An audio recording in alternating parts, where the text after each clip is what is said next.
Are you a Seattle resident? I mean, Well, I grew up in Seattle, but I'm now living a mile south of it. I'm in an hour south of it, and but yeah, it's kind of been the big city I grew up with, and the city I know best, a city that's fascinated me the longest. and not one that was on the map until this World's Fair that it's the subject of. Right. Yeah, because back in 1962, it seemed like kind of a fluke that Seattle would get a World's Fair, given that World's Fairs were a pretty big deal back then, and they were competing with Chicago and New York, and so it seemed almost like a mistake. And so that they were able to pull it off just kind of struck me as this really interesting point in the history of Seattle, and kind of an event that embodied this dream big ambition of Seattle of wanting to become a big league city in such a hurry. In that 1962, it was just a mid-sized outpost that most people, didn't know how to pronounce and thought the word rhymed with beetle. And then all of a sudden, you got the World's Fair at a time when it was World's Fairs were something that people went to see things that they couldn't see anywhere else. So, yeah, I thought it kind of launched modern Seattle, which is why I wanted to start it there. And it sort of jumps back between two historical, contemporary, Right. and the past. 1962 and 2001, and the reason I did that is I liked 62 for kind of the city coming of age, and I liked 2001 kind of the midlife crisis with the .com implosion, which was really centered in Seattle in many ways.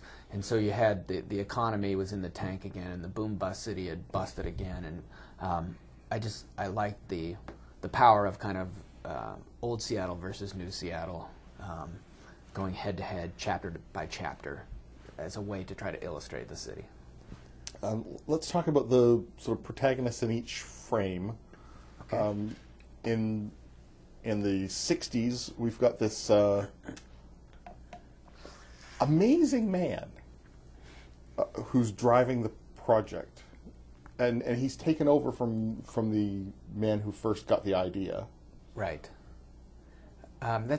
So it's Roger Morgan, and he's a real young man. He's just 30 years old, and he drew the Space Needle as an idea on a napkin, and 400 days later, it actually gets built, which is based on the true story of how that happened. And so I wanted him. I kind of tried to create a character who I thought was the embodiment of Seattle, the walking, talking metaphor of the city, in that he's charming, ambitious, and not as wholesome as he seems, which is kind of the way I see the city in general. And in the modern frame, you have a reporter.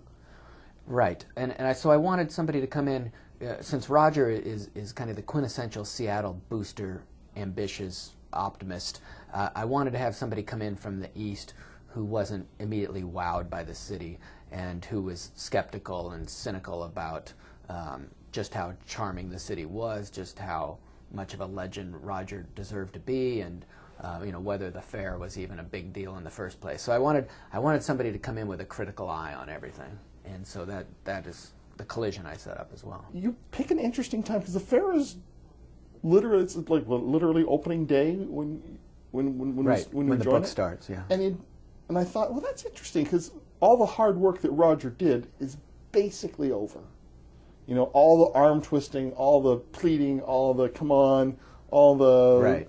naysaying, it's all kind of behind him, and now it's the meeting, Count Basie, and shaking hands with the, and arranging for the president's speech to come in over speakers, and hanging out with Elvis, and stuff like that.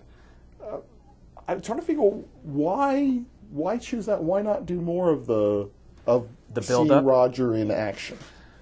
Well, it's a good question, and I thought about it at times, but I thought that you would get enough of him in action, being the operator running the fair, to get get a feel for his personality, and what he did to actually make the fair happen would be kind of lurking in the background a little bit. And I thought, just from a reader entertainment vantage, having them at the fair and making the fair as vivid as possible would just be a nice contrast from the 2001 world of kind of an investigation that's going on, looking back at '62 and this guy.